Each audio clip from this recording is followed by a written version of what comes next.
I keep my goals to myself, cause whenever I share with folks, they get a look upon their face and their memory floats to a time where their goals and the stars ain't...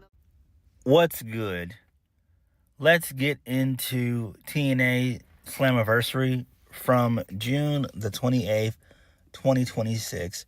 This was one of 3 pay-per-views. That's overkill. That's way too much. It doesn't make any sense, and truth be told, it didn't even need to really even happen. I feel that Forbidden Door should have been moved to Saturday, and then Sunday should have just been strictly just for TNA and NXT. I think that would have been better. Thankfully, there were no scheduling conflicts with NXT and TNA. I figured it wouldn't. TNA was wise to have their show start at 4, and it was over with before NXT came on the air, so that's a good thing. Overall, I feel like Slammiversary was a pretty okay show for the most part. And I feel that TNA did pretty well here, right? So we got not one, but 2 Hall of Fame introductions. Amazing Red and Konan. So that's great. So they're both going to be inducted into the TNA Hall of Fame at Bound for Glory. So that's going to be great. So good stuff there. I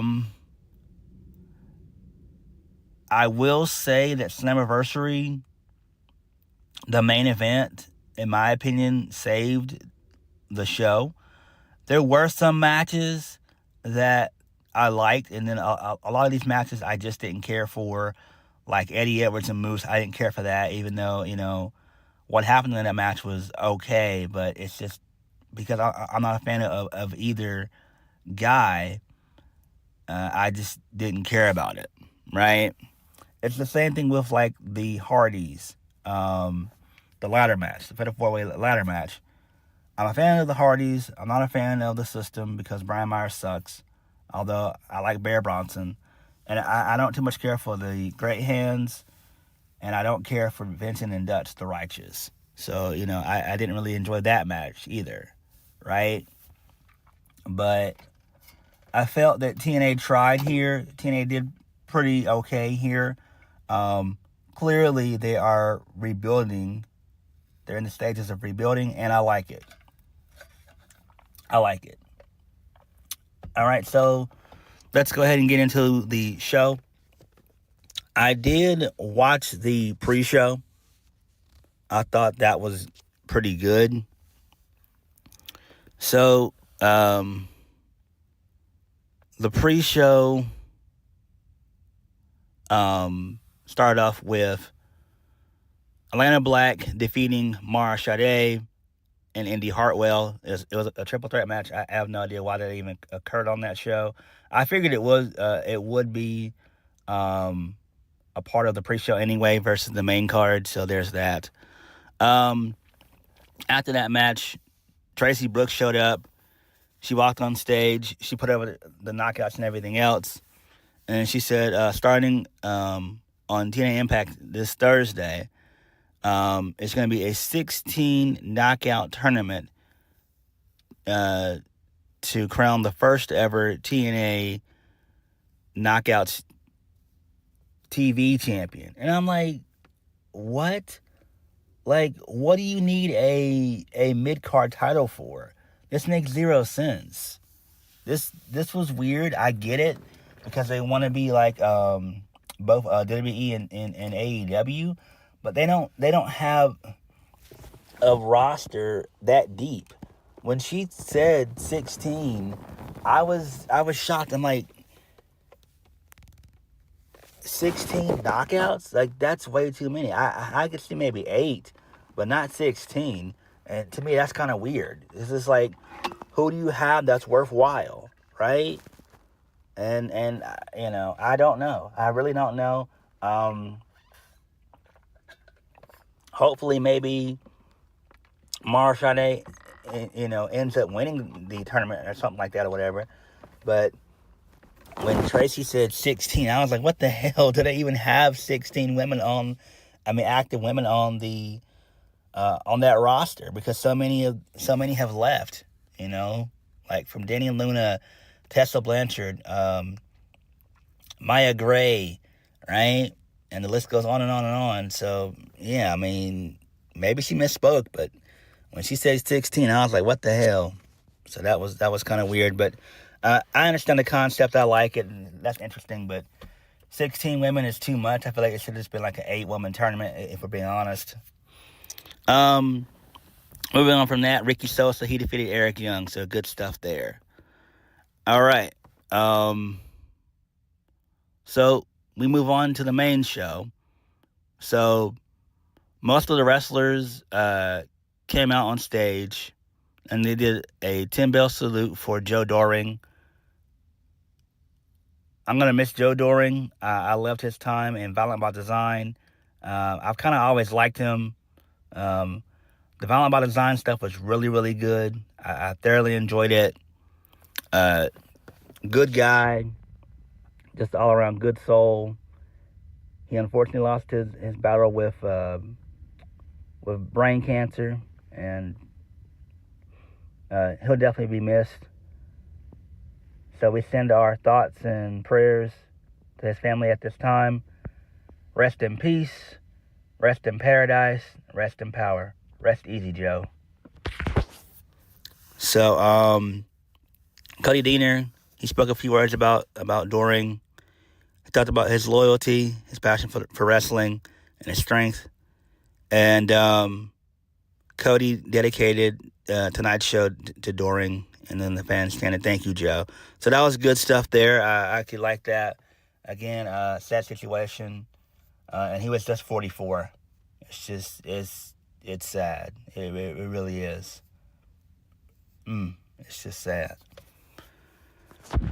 All right. So from that, we get a Slammiversary video package, which was very well done. I thoroughly enjoyed that one. This leads us into the first match of the night. Cedric Alexander retains the X Division Championship. He survives Ultimate X. He defeated Amazing Red, Frankie Kazarian, Mr. Elegance, Casey Navarro, Fabian Eichner, a.k.a. Giovanni Vinci, and Leon Slater. This match was kind of not good, in my opinion.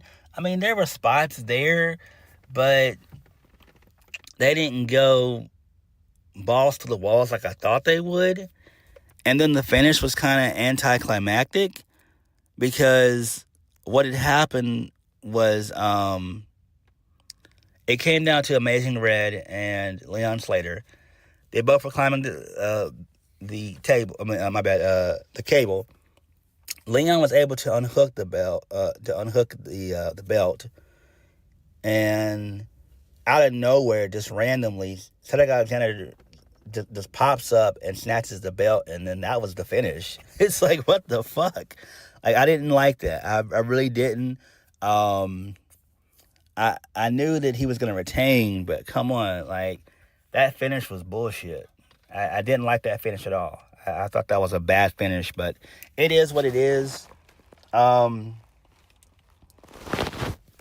Again, the match was okay because we had different styles in there, right? Amazing Red did pretty well. He held back, obviously. So, we all know that Red can still go. He's killing it in House of Glory and everything else. So, yeah, there's that. So post-match, Frankie Kazarian gets on the mic. He introduced a video package of Amazing Red, and he announced that Amazing Red is going to be inducted into the TNA Hall of Fame. So Red got a standing ovation from the crowd, and it moved him. And then Frankie and Red, they hugged, and that was great. And then Mike Santana came out on stage and gave a nod to Amazing Red. So that was beautiful there. Beautiful there. Great stuff. I'm pretty sure, and I'm hoping that I'm right with this. I'm hoping that that Aleister Black and Zelina Vega were backstage with this. I imagine they'll probably end up showing up at the TNA Hall of Fame anyway, because Amazing Red is the cousin of Zelina Vega, so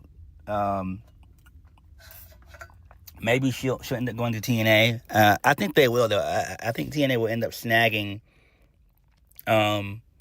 both Aleister Black and Zelina Vega. I mean, they should, because they both fit TNA.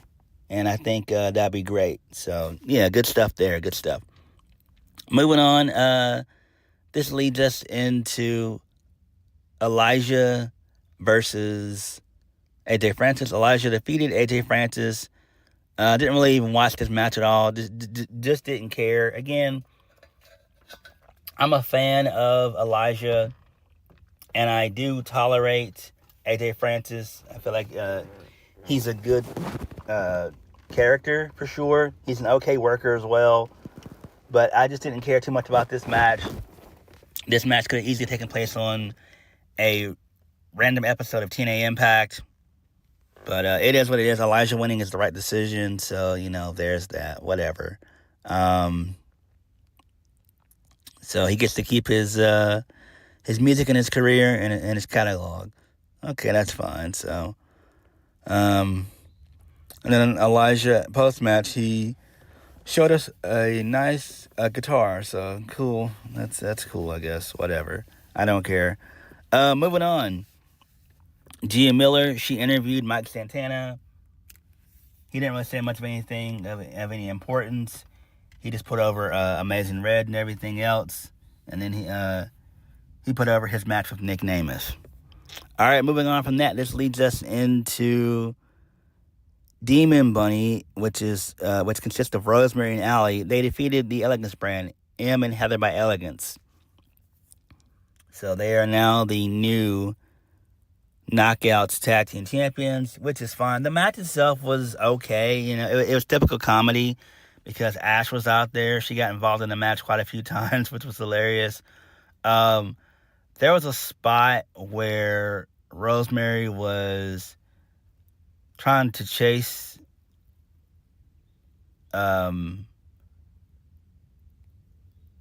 Ash, which was hilarious. So Ash ended up, taking off the blazer, the jacket of the personal concierge, George Iceman. And she wanted him to attack Rosemary. Rosemary ended up misting him, which was hilarious. Love that. That was funny. And then they just win. So Allie ended up hitting a code breaker. Rosemary hit a reverse DDT for the 1, 2, 3, and then that was it. So it's just fine, I guess. I mean, whatever. Does it matter? Not really. Moving on. This leads us into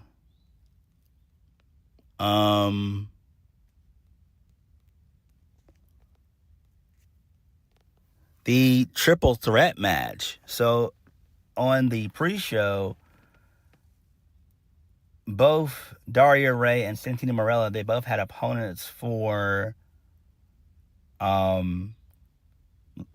Mustafa Ali. So, yeah, and I was like, okay, so it's going to be a triple threat. And it ended up being a triple threat. So, Mustafa Ali took on Rich Swann and Uhaa Nation, a.k.a. Apollo Crews. And I was hyped. Apollo Crews showing up was great, perfect. He fits in TNA like a glove. The match was solid. It really was. I actually liked this. Uhaa has a bunch of speed and power and agility on his side. He looked great in this match. He really did. Rich Swann can still go. He does look good bald. Because he looked fucking homeless when he had those locks. I'm like, bro, cut your shit, dog. So he's been bald, I think, for maybe about a good, probably close to a year, if not more than that. But he finally cut his locks. And believe it or not, I thought that Rich Swann may have quietly been released or whatever, because we haven't seen him in a while. Like, the last time he was in a match was with Mike Santana. I believe that was back in May. Yeah, that was like mid-May when he fought Mike Santana for the TNA World title. And we hadn't seen him since then. Which, to me, like I say, I thought that he may have just may have quietly left TNA, because a lot of people are doing that now. So, yeah. But, I mean, the match was fine. Towards the end of, Tasha Steelz ended up getting involved towards the end of the match. Uhaa Nation was he's about to put his hands on her. Then the big guy, Agent Zero, he showed up, and he threw Uhaa Nation into the steps, put the steel steps onto Uhaa Nation, and then Rich Swann was about to go for the springboard cutter. Mustafa Ali reversed that. He ended up doing a roll-up with a bridge. 1, 2, 3. Mustafa Ali retained the TNA International Championship. Okay, this is fine. I'm a fan of this. This makes perfect sense. Maybe we see Aleister Black show up. Probably, let's see. I don't think TNA's doing a pay-per-view in July, I don't think. I know that they're doing one in August, which is Lockdown. So maybe we see him there. Or maybe he shows up in July, maybe. I don't know. But the reason why I'm saying that is because Aleister's from the Netherlands. So, I mean, he's international. So, maybe that's what they do with Ali. Maybe that's going to be his next opponent at some point in time. And Ali had a pretty cool entrance, so I liked it. Good stuff. All right, moving on from that. This leads us into Moose versus Eddie Edwards. No surrender. I didn't care about this shit at all. Moose's wife got involved and everything else. I really don't care about this. I don't give a shit. I don't. Moose wins. He ends up winning. It took like 3 spears to put down Eddie Edwards. So dumb. I don't fucking care. I don't. I just don't care about this. This is dumb. The fact that they've been feuding with each other for like 10 years is dumb. For a solid decade. Like, this is retarded. And I didn't know that Moose had a white wife.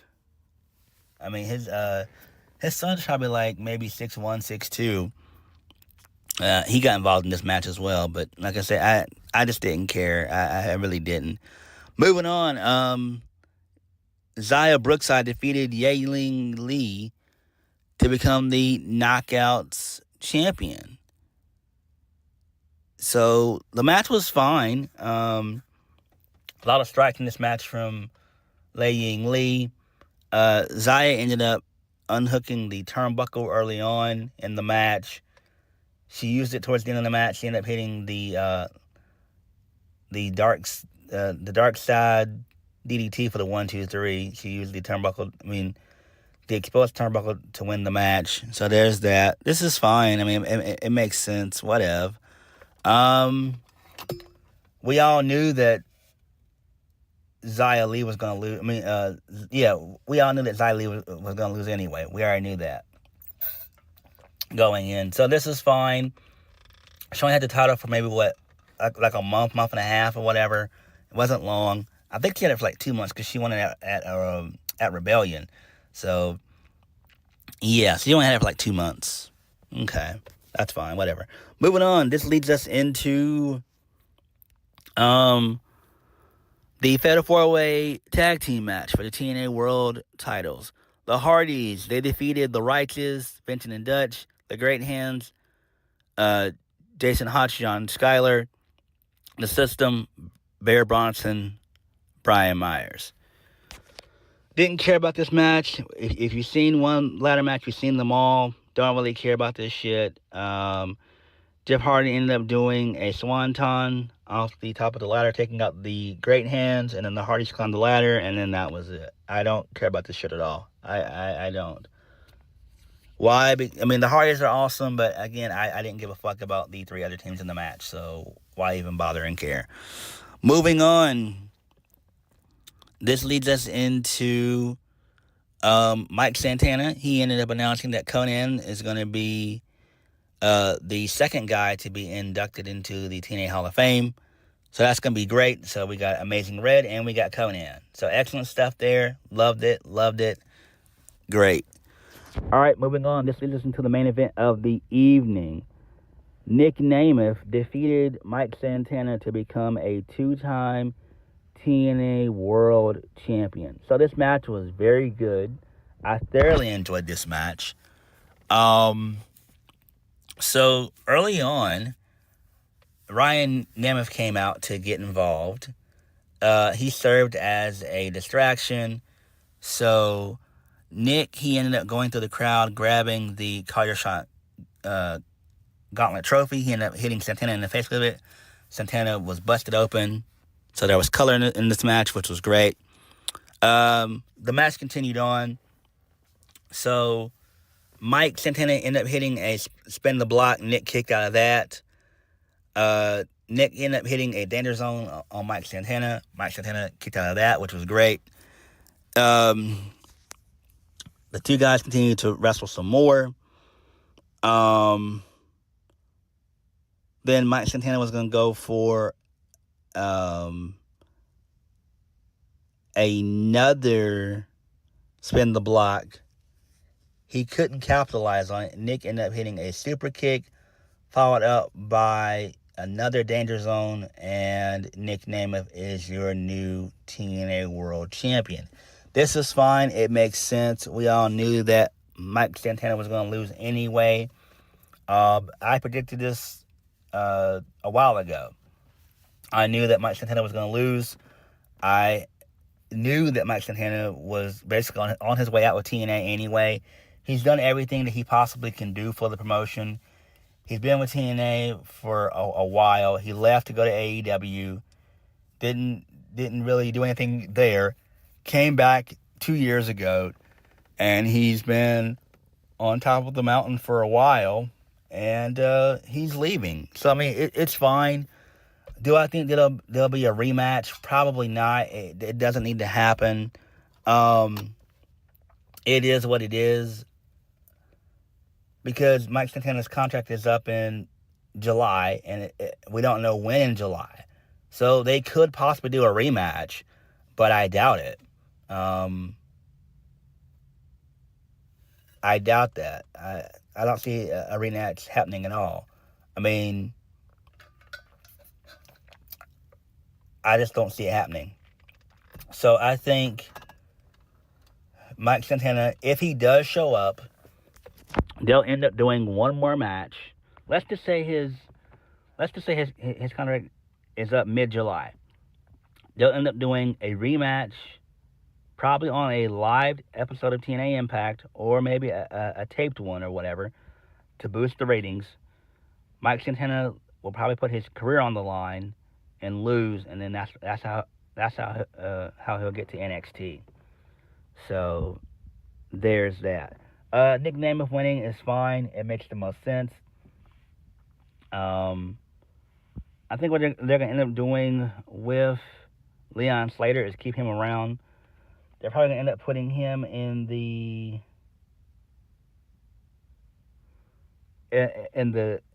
hunt for the TNA World Title. They're going to put him in the main event scene. I think what they're going to end up doing is having having Leon Slater be the one to beat Nic Nemeth. Again, they teased just a few months ago, right? So that's what I feel what's going to happen.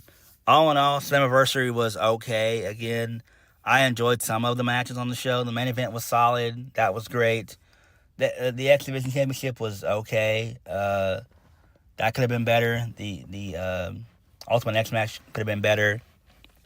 But it is what it is, so there's that. Everything else on the show was okay. Uhaa Nation, a.k.a. Apollo Crews, being there was great. Hopefully he sticks around in TNA. I think he will. He fits TNA like a glove. and I like it. So him and Fabian Eichner are both there, along with Cedric Alexander. So that's fine. Again, I like what they're doing with TNA. They're trying to rebuild it and everything. Amazing Red and Konan being inducted into the TNA Hall of Fame is great. Tremendous stuff there. Good shit. And overall, it was pretty okay. It was a pretty okay show. But what did you guys think? Let me know. Like, comment, subscribe. Peace.